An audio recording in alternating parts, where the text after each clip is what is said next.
अपना राजदीप रघुवंशी। आज हम इस वीडियो में भारत के एक बहुत बड़े राज्य जिसकी जनसंख्या सबसे अधिक है उत्तर प्रदेश के बारे में चर्चा करेंगे। उत्तर प्रदेश में आई नई वैकेंसी उत्तर प्रदेश पुलिस भर्ती 2023 के बारे में हम चर्चा करेंगे। तो बहुत दिनों से बच्चों, आप सभी को बहुत दिनों से इंतजार था कि उत्तर प्रदेश पुलिस भर्ती कब तक आएगी। तो आज 2023 की उत्तर प्रदेश पुलिस भर्ती आ चुकी हैं जो पुरुष और महिला दोनों के लिए है। तो आइए इस वीडियो में हम उत्तर प्रदेश पुलिस 2023 के बारे में जानकारी लेते हैं। तो जैसा मैंने आपको बताया कि उत्तर प्रदेश पुलिस जो है 2023 भर्ती स्टार्ट होने वाली है। उसकी प्रारंभ तिथि, जो आवेदन की प्रारंभिक तिथि जो है वो 27/12/2023 से शुरू होगा।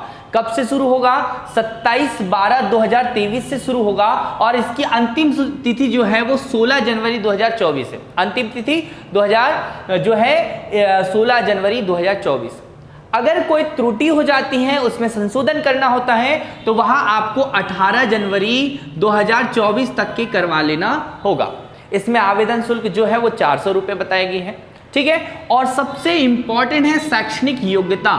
शैक्षणिक योग्यता जो है वो 10वीं और 12वीं के बराबर है, यानी कि आपने न्यूनतम 10वीं आपने पास की हो, 12वीं आपने पास की हो। अब आगे अधिकतम तो आप सब जानते हैं कि आज बहुत सारे लोग पढ़ाई करते हैं, फिर भी आपके लिए न्यूनतम जो है योग्यता 10वीं और 12वीं, अरे इसके समकक्ष कोई भी मान्यता प्राप्त सरकार के द्वारा। चलिए अब बात करते हैं पदों की संख्या। तो पद जो है ये बहुत अच्छे पद हैं, 60,244 पद, 60,244 पद है। और अनारक्षित जो है, जिसमें आप जनरल कैटेगरी की बात करते हैं, जनरल के लिए 24,102 पद है। ईडब्ल्यूएस जो जनरल के ही सब कैटेगरी में आ गई है, तो इसके लिए 6,024 पद, जनरल के लिए 24,102 पद और ईडब्ल्यूएस के लिए हैं 6,024 पद। वहीं पर ओबीसी 16,264 पद, बहुत सारे पद हैं बेटा ओबीसी के लिए। जो अन्य पिछड़ा वर्ग है उसके लिए, एससी के लिए 12,650 पद। मैं आपको बता दूं कि यूपी जो है भारत में सबसे अधिक एससी जनसंख्या वाला राज्य भी है, यूपी, है ना। और भारत की सर्वाधिक जनसंख्या जो है यूपी में है, तो यूपी याद रखना है। तो एससी जनसंख्या कितनी? एससी के लिए पद है 12,650, वहीं पर एसटी के लिए 1,204 पद है, ठीक है। तो ये आपको ध्यान रखना है। वेतन भी इस वैकेंसी यानी कि ये जो भर्ती है इसके लिए वेतन भी बहुत अच्छा है। यहाँ पर 5200 से 20,200 तक के हैं और ग्रेड पे 2,000 है। वहीं पर इसकी अगर स्टार्टिंग पेमेंट होगी वो 21,700 के लगभग बनेगी और साथ में डीए वगैरह भी आपको एक्स्ट्रा अलाउंस भी यहाँ पर मिलने हैं। तो आपके उत्तर प्रदेश पुलिस के लिए शारीरिक मापदंड क्या होंगे? बहुत ही इंपॉर्टेंट है शारीरिक मापदंड, यानी कि पुलिस भर्ती है, मापदंड जरूरी है कि आपकी हाइट कितनी है, आप पुरुष हैं तो उसके चेस्ट कितना लगेगा। तो पुरुषों के लिए जनरल, ओबीसी और एससी, जनरल, ओबीसी और एससी के लिए 168 हाइट होना चाहिए, 168 सेंटीमीटर हाइट होना चाहिए न्यूनतम, जिसको आपको ध्यान रखना है। और अगर आप एसटी कैटेगरी से हैं तो आपको 160 सेंटीमीटर की हाइट होना चाहिए, ये आपको ध्यान रखना है। वहीं पर जो पुरुष वर्ग होता है, इसका जो सीना है, सीना जो चेस्ट है, इसका अगर हम देखें तो जनरल, ओबीसी और एससी जो है ये 5 सेंटीमीटर खुलना चाहिए। तो न्यूनतम कितना होना चाहिए? 79 to 84 के बीच में आपका न्यूनतम जो है सीना होना चाहिए। वहीं पर एसटी के बारे में अगर बात करें तो 77 to 82 सेंटीमीटर यहाँ पर सीना आपका होना चाहिए। चलिए ये रही पुरुष के लिए। अब महिलाओं के लिए क्या शारीरिक योग्यता है, क्या मापदंड है? तो जनरल, ओबीसी और एससी की अगर कोई महिला है तो उसके लिए हाइट के बारे में बताया कि उसको 152 सेंटीमीटर की हाइट उसकी होनी चाहिए। न्यूनतम कितनी होनी चाहिए? 152 सेंटीमीटर की। और वहीं कोई महिला एसटी वर्ग की है तो उसको 147, देखिए बेटा बहुत कम हाइट, यहाँ पर 147 की हाइट की जो एसटी महिला है उनके लिए यहाँ पर आपके मापदंड दिया गया है शारीरिक मापदंड में हाइट के बारे में। और वजन जो है वो 40 यानी कि 40 किलोग्राम जो है न्यूनतम 40 किलोग्राम न्यूनतम यहाँ पर वजन होना चाहिए। अब इससे ज़्यादा ही होता है, कम नहीं होगा, ठीक। अब यहां पर सबसे इंपॉर्टेंट आता है यूपी पुलिस के लिए आयु, एज क्या है, किस एज के बच्चे इसमें आप भर्ती दे सकते हैं, पेपर दे सकते हैं। तो बेटा सबसे इंपॉर्टेंट है आयु पुरुषों वर्ग के लिए 18 से 22 वर्ग, 18 से 22 वर्ष के लिए ही के बीच के जो स्टूडेंट होंगे, जो बच्चे हैं, वही क्या कर सकते हैं, यहां पर फॉर्म भर सकते हैं। माने 2 जुलाई 2001 से 1 जुलाई 2005 के बीच जिनका जन्म हुआ है, वह पुरुष लड़का जो है वो क्या पढ़ सकता है, फॉर्म भर सकता है। वहीं पर हम महिलाओं की बात करें तो महिलाएं 18 वर्ष से 25 वर्ष की आयु के बीच की महिलाएं, माने 2 जुलाई 1998 से लेकर 1 जुलाई 2005 की महिला के बीच में जन्मी महिलाएं जिसमें क्या कर सकती हैं, भाग ले सकती हैं, यानी कि फॉर्म भर सकती हैं और ये भर्ती में सिलेक्ट हो सकती हैं। अब बात करते हैं क्या ST SC OBC किसी को आयु में छूट मिलती है। तो हाँ, यहाँ पर आयु में छूट दी गई है शासन द्वारा, जो भी यहाँ पर इनकी जो नियमावली है उसके अकॉर्डिंग यहाँ पर OBC को 3 वर्ष, ST SC को 5 वर्ष की आयु की छूट भी यहाँ पर दी गई है। तो आप यहाँ पर ध्यान दें, छूट भी दी गई है, ये बढ़ जाएगी आपकी आयु, तो 5 वर्ष की आयु बढ़ जाती है। चलिए, शारीरिक दक्षता, तो शारीरिक दक्षता की बात करें बेटा तो पुरुषों के लिए क्या दौड़ होगी, एक दौड़ होगी बस।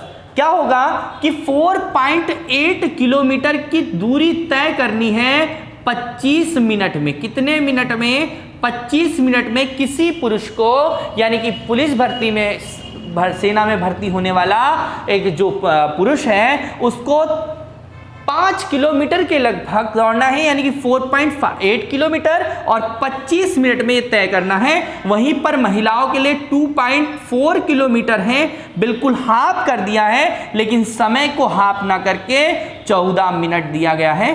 तो बच्चों एग्जाम आप निकालिए, शारीरिक तैयारी करिए है, यानी कि फिजिकल की तैयारी करिए और 100% आप ये दौड़ और इतने मिनट में आप इतने समय में पूरी करोगे। चलिए अब हम बात करते हैं इसके, मैंने बताई आपको आवेदन तिथि, पदों के बारे में, वेतन और शारीरिक मापदंड। ठीक है, अब हमारे लिए बहुत इंपॉर्टेंट है कि पहले क्या, तो पहले होगी परीक्षा और वो होगी लिखित परीक्षा।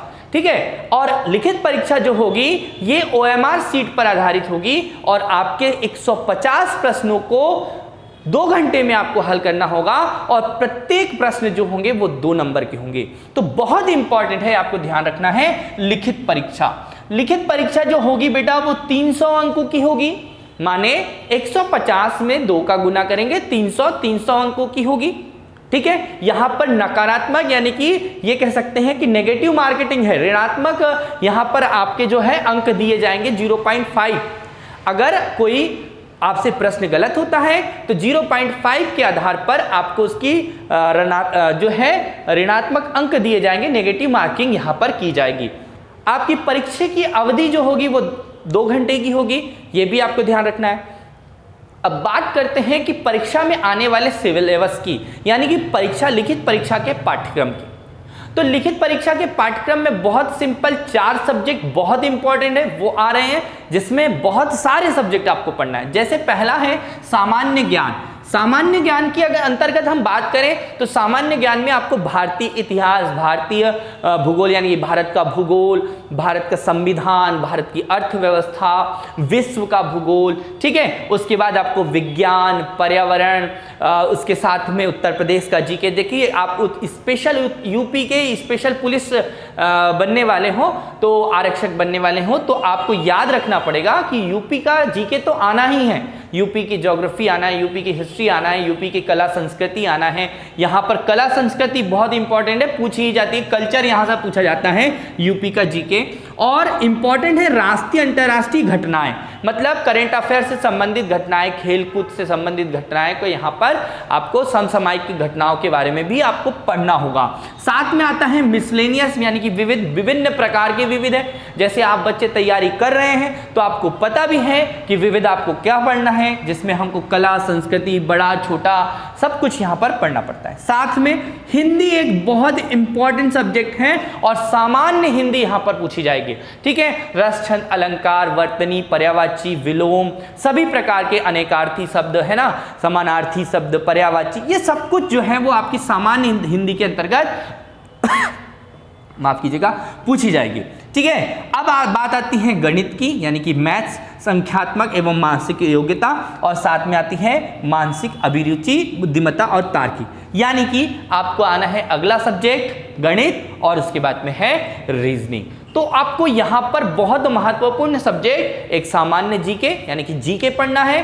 सामान्य अध्ययन के अंतर्गत हिस्ट्री, ज्योग्राफी, पॉलिटी, इकोनॉमी, जो आप तैयारी करते आ रहे हैं वही का वही आपको वहां पेपर के लिए तैयार करना है, और हिंदी इसमें है। साथ में आपको यहाँ पर गणित और रीजनिंग के 150 प्रश्न आएंगे जो 2 घंटे में आपको तय करना है। अब यहां पर हल करना है, और साथ में आपकी मेरिट बनाई जाएगी। ठीक है, मेरिट के आधार पर आपका जो है इसमें चयन होगा। कोई भी वेटिंग लिस्ट यहां क्लियर नहीं, यहां पे नहीं रखी जाएगी, मतलब जो एक बार लिस्ट आएगी वही लिस्ट आपकी होगी। तो ये रही उत्तर प्रदेश पुलिस भर्ती 2023 की जानकारी, जो आपके लिए जो आने वाला वर्ष 2024 से ये बहुत ही महत्वपूर्ण सिद्ध होने वाला है। क्योंकि बच्चों आप सब जानते हैं कि फरवरी मार्च के लगभग में आपकी एसएससी जीडी की वैकेंसी भी है। एसएससी जीडी भी आप तैयारी कर रहे हैं जो 10+2 से ही संबंधित है, यानी कि 10वीं पास के बाद में है। एसएससी जीडी अभी भी फॉर्म चल रहे हैं। एसएससी जीडी के लास्ट डेट 28 दिसंबर है, और ये फॉर्म जो है वो 27 दिसंबर से प्रारंभ हो रहा है। तो याद रखिए 2024 आपके लिए भर्तियों का पिटारा लेके आ रहा है, और आप कंटिन्यू रहिए हमारे चैनल पर। यदि नए हो तो चैनल को सब्सक्राइब कीजिए, लाइक कीजिए और शेयर कीजिए। अगली न्यूज़ के लिए, यानी कि अगली आने वाली भर्ती के लिए अपडेट रहने के लिए हमारे चैनल को सब्सक्राइब जरूर कीजिएगा। धन्यवाद।